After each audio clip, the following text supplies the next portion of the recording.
Ya. Hai guys, lagi-lagi kembali lagi di Sunshine Vlog dan lagi-lagi teman-teman harus menyaksikan Sunshine Vlog. Kali ini Sunshine Vlog bersama Vega Benasi. Halo. Atau gue panggil Benes aja ya. Karena memang gue sering panggil dia Benes.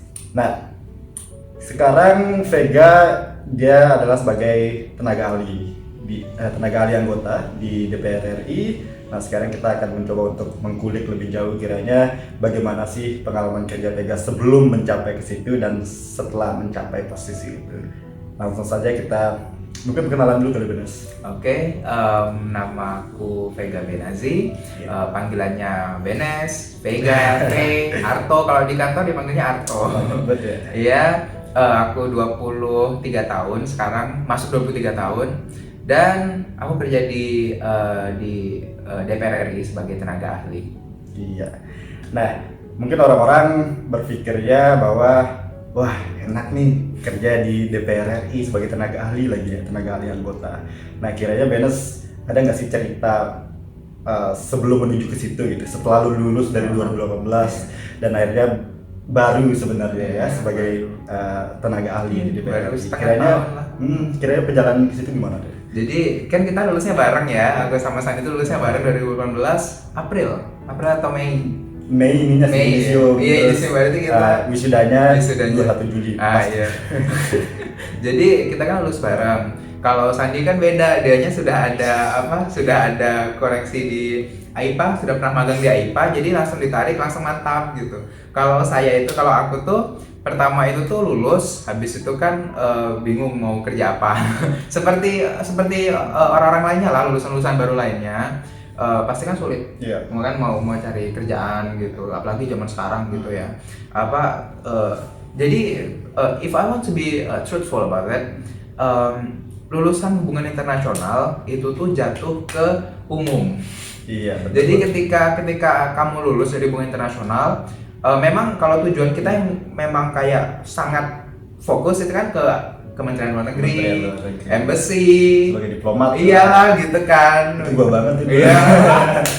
Iya ya, kalau lu jadi diplomat MNC, ya kan pengen jadi MNC juga. Atau di NGO ya. NGO pokoknya yang something so cool, right? But not everyone can do that. Nggak bisa semua orang itu bakal masuk ke situ. Kan yang lulus H itu banyak banget dan yang diterima nggak sebanyak itu, kan? Kemarin gue juga daftar PNS di Bappenas, yang diterima cuma 2 orang. Nah, sama Dan sebenarnya asli yang lolos, mantap kali. Nah, terus pas lu setelah lulus 2018 itu Juli, lu langsung di Jakarta, Nes? Ke Jakarta dulu untuk 4 bulan. Habis itu ayah saya itu kan sakit udah lama, udah 13 tahun sakit. Okay. Jadi kita itu ke Singapura dulu buat buat treatmentnya dia, dan itu tuh sampai ya sekitar Januari awal 2019. Nah, itu balik lagi ke Jakarta habis itu kan cari kerjaan. Jadi untuk selama itu saya sustainnya itu pertama nulis novel part time nulis novel itu iya sampai sekarang. Itu tuh buat bertahan hidup sama bantuin kerjanya orang tua, kan ayah sakit kan, bantuin kerjanya orang tua gitu. Tapi setelah itu kan saya menganggur, nggak ada job yang benar-benar kayak job. Berarti benar-benar nggak ada sama sekali lu kerja ini ya? 1 tahun nganggur, nganggur banget gitu. Kayak ya mungkin kerja setiap hari nulis gitu kan, tapi duitnya itu ya segitu-gitu aja, ya kan. Habis itu kalau yang bantuin orang tua itu kan I don't see it as a job. I don't see it as a job. I'm just seeing it as a assistant helping the boss, right? And that boss is my father. Jadi karena itu saya menganggur itu 1 tahun. 1 tahun. Iya, saya nganggur. Tapi lu ada part time intinya. Part time ya, because if I don't, what would I do? Dan memang waktu itu sulit banget. Karena itu saya mengerti banget sama orang-orang yang udah setahun atau 2 tahun nganggur itu sulit banget rasanya tuh. Karena kamu you don't do anything, you don't get money. What you gonna do, right? Start at cost. Seriously. Kalau misalnya nanya sama orang kerja apa, ditanya sama orang jadi malu gitu kan. Ya itu aku ngerti banget itu feelingnya kayak gimana gitu, berat banget. Berarti lu selama setahun itu lu benar-benar part time untuk tulis novel aja. Udah, gitu doang. Itu dan Gajinya. berarti lu diam di kosan terus selama itu. Dulu kosan lu di mana sih? Di Pasar Minggu. Pasar Minggu, berarti belum di sini ya? Belum. Ini baru-baru ya? Baru-baru masuk kantor sini. Bahkan sebelum lu masuk ke kantor sini pun lu sempat pindah-pindah ke beberapa tempat. Iya, soalnya nyari yang murah, Bos. Mahal-mahal guys. Mahal deh, guys. Mahal banget. Kalau dibandingin di Jogja ya. Wah, di Jogja kos 900.000 udah dapat AC, Dia kamar masih mandi mending dulu. ya, 900.000 kan, masih lumayan lah mahal ya. Cuman gue dulu tuh di Jogja dapat 350 dari itu udah lengkap banget. Cuman yang gak sebagus punya BNS, tapi kalau dibandingin di sini, wah itu jauh banget sih. Wah, jauh banget, gila. 1.500.000 ke atas tuh. Iya, minimal itu. Gua dapat AC itu 1.500 ke atas belum sama listrik. Oke, nah sekarang kan udah jadi tenaga ahli di DPR RI. Nah, pengen tahu sih gimana prosesnya menuju ke situ dan apa aja sih yang ekspektasi awal lu kerja di situ gimana? Jadi kalau misalnya saya ini ditarik sama salah satu anggota, jadi kan kayak gini nih, kalau katanya orang itu tuh DPR pasti pakai orang dalam, pasti pakai orang dalam. Sebenarnya itu daripada orang dalam kan, kalau orang dalam itu konteksnya negatif ya. Jadi ini lebih ke koneksi. Jadinya itu bukan berarti harus anggotanya gitu. Kamunya bisa apa? Karena itu kan kalau namanya mahasiswa itu harus ada organisasi, harus kenal banyak orang gitu. Karena kan ya gak ada yang tahu kan di masa depan kayak gimana, mungkin orang itu akan ngambil kamu di sini, ngasih kamu kerja ini gini. Apalagi misalnya kalau udah kerja sama Iya, udah secara kerja lama sama. gitu, udah Oh, tahu iya. kualitasnya seperti apa, Iya. pasti akan wah ini bagus untuk ditarik gitu. Iya, jadi di DPR pun juga yang paling penting itu adalah satu, loyalitas. Loyalitas itu nomor satu dan kepercayaan itu. Ya, jadi sebenarnya sih dimanapun ya sama aja, loyalitas dan kepercayaan itu nomor satu, ya kan. Jadi jangan kalau misalnya ngerasa pakai koneksi gitu. Karena to be truthful ya di dunia ini, ya kan, kamu harus pakai koneksi. Yes. Karena orang itu akan lebih senang bekerja dengan orang yang familiar atau orang yang udah dipercaya, kan?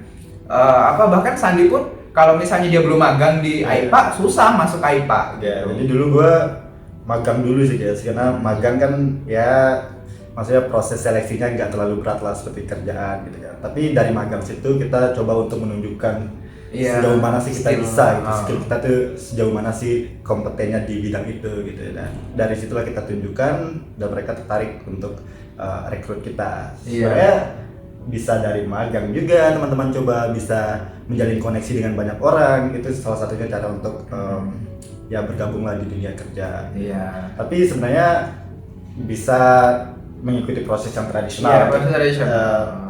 Proses rekrutmen gitu ya. Iya, itu kan yang sangat dibanggakan. Nah, kalau di DPR sendiri untuk menjadi tenaga ahli selain melalui anggota itu ada cara lain nggak sih? Ada rekrutmennya gitu? Ada. Jadi kalau misalnya kan namanya tenaga ahli itu ada 5 satu anggota. 3 itu tenaga ahlinya anggota, 2 itu tenaga ahli partai. Nah, kalau yang partai itu tuh kamu bisa kok langsung daftar aja di website mereka gitu. Temanku kan tuh ada yang daftarnya pakai website, ya kan, pakai website gitu. Nanti tesnya pun nyaris sama kayak CPNS.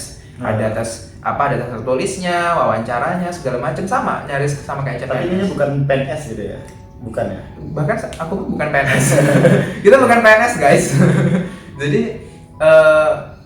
kalau misalnya di sana nanti biasanya yang diambil sama partai itu adalah orang-orang yang udah punya pengalaman kerja dengan partainya. Jadi misalnya 3 tahun sebelumnya udah mengabdi sama partai tersebut gitu, maka partai pun akan reconsider ya, bakal mikir gitu, oh ini udah 3 tahun kerja sama kami gitu, kenapa enggak gitu. Nah, jadi ada 2 cara itu, kalau nggak dibawa anggota atau koneksi anggota ya partai. Nah, jadi itu teman-teman jangan selalu menyalahgunakan kata-kata orang dalam gitu ya. Karena memang yang lebih tepat kita gunakan adalah koneksi.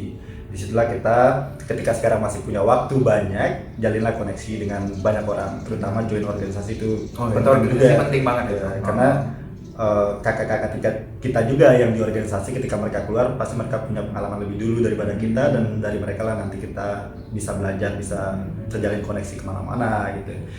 Dan gimana sih Nes pada saat awal lu masuk sebagai tenaga ahli di DPR, kerjaannya terus ekspektasi lu pada saat itu gimana sih? Pas pertama itu jadi kan saya itu kan masuk Februari tahun ini kan.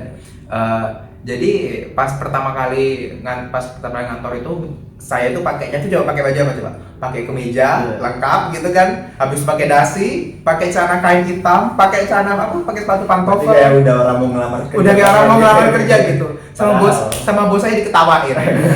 Itu kayaknya gayanya kayak bapak katanya. Wah, setelah itu saya udah pakai baju pink lah, pakai baju motif-motif gajah, bodo amat lah kata saya. Jadi kalau pertama dari dress code dulu ya, memang tetap harus harus sopan ya kan. Tapi nggak harus pakai batik, kemeja, jas enggak gitu. Soalnya kan cuman karyawan bukan anggota, Bos. Kecuali kalau ada acara resmi gitu ya. Iya, kalau ada acara resmi baru beda lagi, itu harus pakai batik, harus pakai apa gitu.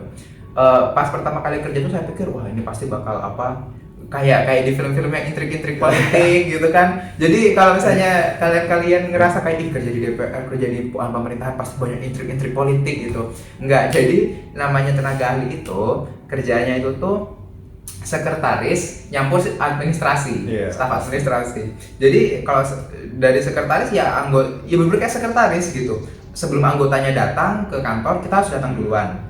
Dan itu tuh harus kan ada ruangan gitu kan, ruangannya kita ruangan bos gitu kan, terpisah sama pintu gitu. Jadi ya pokoknya semua harus dibersihin, diberesin gitu kan. Habis itu kalau misalnya bos minta bikin kopi, kita bikinin kopi gitu. Segala macamnya itu, kadang-kadang juga bahkan sampai hal-hal pribadi kayak pesanin inilah, ngurusin ini gitu. Ya tetap kita harus ngurus gitu. Karena sekretaris melayani dan membantu. Ya, sebenarnya itu kan yang paling penting itu tenaga ahli itu melayani dan membantu anggota dalam melaksanakan pekerjaannya. Karena pastinya berat banget sih sebagai anggota dewan, karena banyak banget yang harus diurus, apalagi banyak meeting lah, banyak ketemu dengan setiap hari. Jadi kalau sendiri memang susah guys, makanya butuh setidaknya 5 tenaga ahli. Iya, cuman yang biasanya sih tenaga ahli itu kan ada yang tenaga ahli daerah pilihan, dapil, yang kerjanya jadinya kan misalnya ada bantuan gitu kan. Nah, jadinya itu yang ngurusin proposalnya itu yang di kantor. Nah, yang melaksanakan bantuannya itu yang di dapil daerah pilihan kayak gitu. Nggak semua. Kalau orang-orang itu mikirnya anggota DPR itu pemalas semua gitu. Wah, kalau misalnya saya mikirnya, wah kalau kayak gitu enak dong gitu, nggak perlu masuk guenya setiap hari. Enggak, Bos.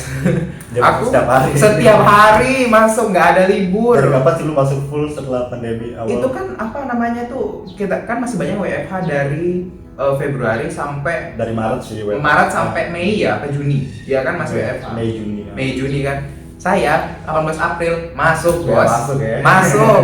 Sedangkan kalau gue ini baru masuk ke kantor itu awal Juli Maret baru ada. Dan itu masih ada WFH ya.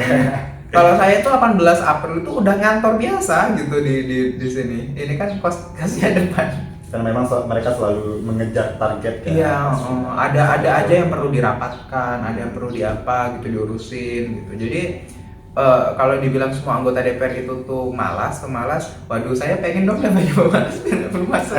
Saya masuk terus setiap hari gitu. Tapi ya bagusnya sih karena bos saya itu rajin banget, jadinya bener-bener kayak selalu ada kegiatan gitu, selalu ada yang diurus gitu. Terus nih, kadang kan ada anggota dewan atau bos yang pulangnya malam banget. Itu TA harus ngikutin gak sih atau bisa pulang awal? Enggak. Jadi misalnya bos saya pulang jam 10, nah TA-nya pulang jam 11. Bosnya pulang jam 11 malam, TA-nya pulang jam 12 malam. Bosnya datang jam 9 pagi, nah TA-nya datang jam 8 pagi. Pernah kayak kemarin tuh pas banget tadi Jumat kemarin ini, saya kan ketiduran sampai jam setengah 10, tiba-tiba diteleponin bos gitu kan, kamu di mana katanya. Oh saya masih di kos Pak, ke kantor sini, sayanya mau masuk gitu. Jadinya tuh langsung bangun, langsung lari-larian itu sampai kantor. Cuma gara-gara pada hari Jumat itu kosong harusnya. Wow. Itu yang masuk ke kantor ada berapa orang sih? Apa semuanya TA langsung masuk barengan hari itu atau ada? Tergantung anggota. Kalau anggotanya sering masuk ya TA-nya pasti sering masuk gitu. Ada juga anggota-anggota yang mau tenaga ahlinya tuh nemenin dia rapas segala macem gitu kan. Kalau anggota saya enggak sih. Anggota saya nggak suka diikutin, cuman saya selalu harus jadi setiap Senin sampai Selasa saya bikin semua jadwalnya dia buat 2 hari itu lalu Rabu Kamis saya juga buat jadwalnya terus gitu, jadi harus selalu up to date gitu. Nah pastinya setelah lu masuk nih ke DPR RI sebagai tenaga ahli. Banyak mungkin teman-teman di luar sana atau adik-adik tingkat yang tanya, kiranya gimana sih masuk sana atau ada lowongan gak sih? Itu gimana sih perasaan lu ketika lu ditanya-tanya kayak gitu? Jadi guys, kalau misalnya untuk masuknya itu kan harus pakai koneksi atau loyalitas. Ya. Jadi kalau misalnya nggak punya koneksi sama anggota, ya loyalitas dengan partai. Nah, jadi sulit kalau misalnya untuk orang-orang yang belum ada kayak koneksi besar gitu atau belum ada loyalitas yang wah di partai gitu, sulit jujur. Berarti harus terjun ke dunia politik. Harus terjun dulu ke dunia politik baru bisa jadi tenaga ahli gitu. Nggak bisa ujuk-ujuk gitu jadi gitu. Itu pun kalau misalnya menurut saya kan ada banyak adik-adik angkatan saya gitu kan yang nanya gitu. Itu tuh ada lowongan nggak kak gitu. Bukannya nggak mau bantuin nyari atau apa, tapi kan sekarang di masa corona ya. Jadi nggak ada nggak ada lowongan karena semua orang nggak ada yang mau keluar. Jadinya itu kayak di AIPA kan, kalau misalnya di DPR itu kalau misalnya ada yang keluar, nah bisa diisi slot, ya kan ada slot kosong, berarti kan diisi sama orang lain, orang baru gitu. Dan kalau misalnya nggak ada yang out, apalagi masa corona gini, siapa yang mau out, susah cari kerja, ya kan, ya semakin susah gitu. AIPA pun juga kan, jadi susah mau dapat. Orang kan pasti nanya kan sama IPA kan, ada lowongan apa enggak gitu kan sama kamu. Tapi kan masa corona gini orang nggak mau keluar lah gitu, susah cari kerja. Cuma nanti kalau memang ada lowongan gitu, pastinya ditaruh juga di website ya untuk call for tenaga ahli atau apa gitu ya. Biasanya ada.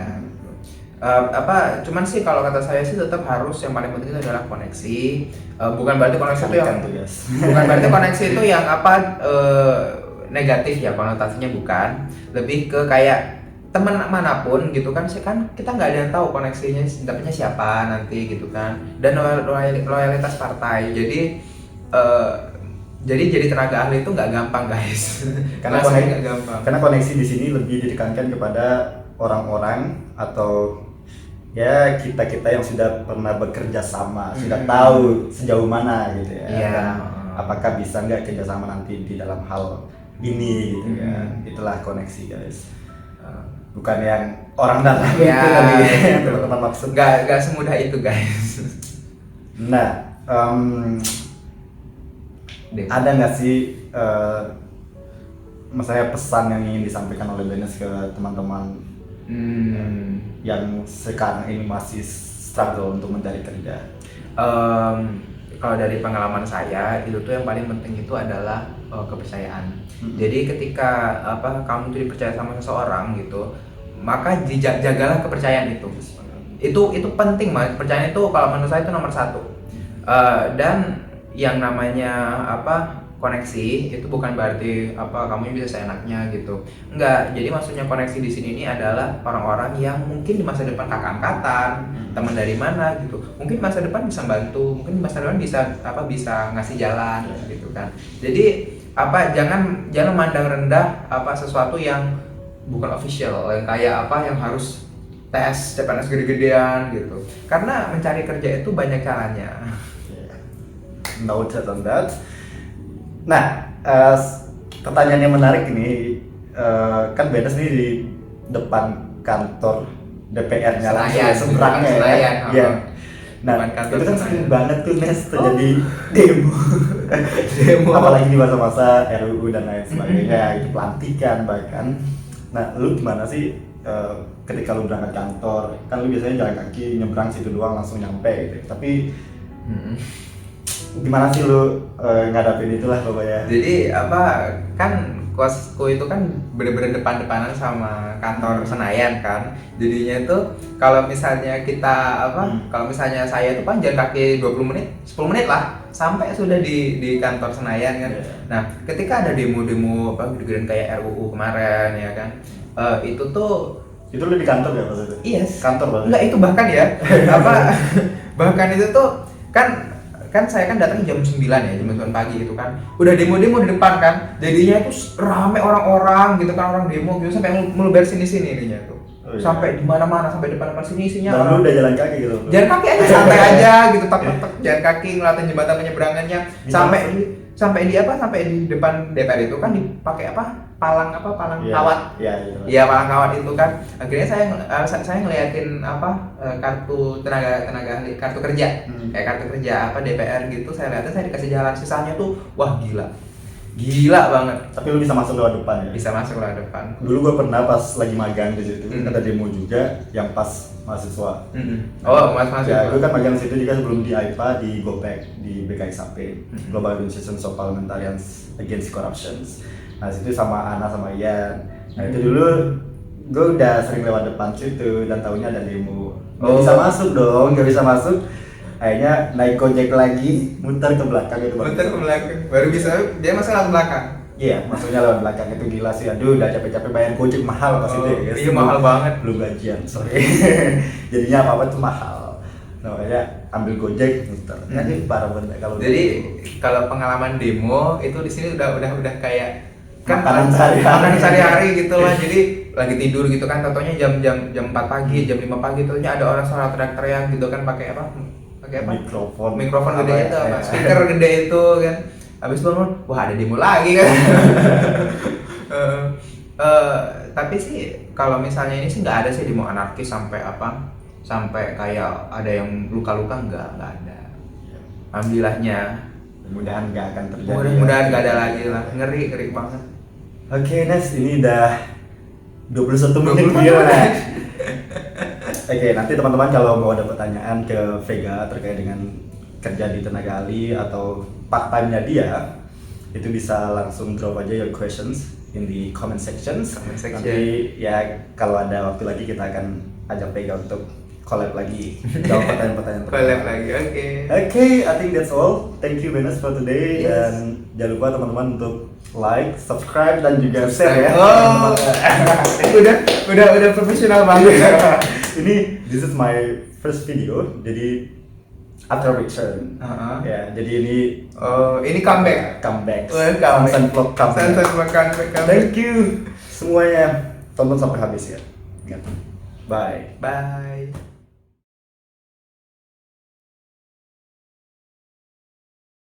Berarti akhir tahun ya? Iya. 2019. Betul. Dan mulai untuk kejar beasiswa pada awal tahun 2020 ini. Iya betul. Nah, cuman dengar kok jadinya kerja di kedutaan besar Korea Selatan. Nah, Ada apa tuh dengan beasiswanya? begitu. Jadi